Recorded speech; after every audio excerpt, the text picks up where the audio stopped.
Hi guys! For today's video guys, pinag-treatment namin si ate.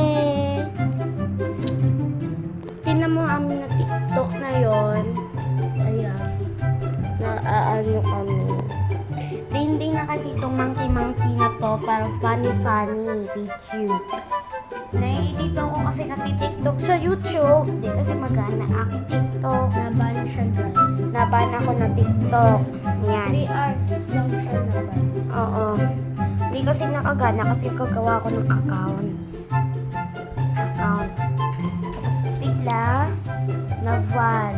Kasi nati-TikTok na ako.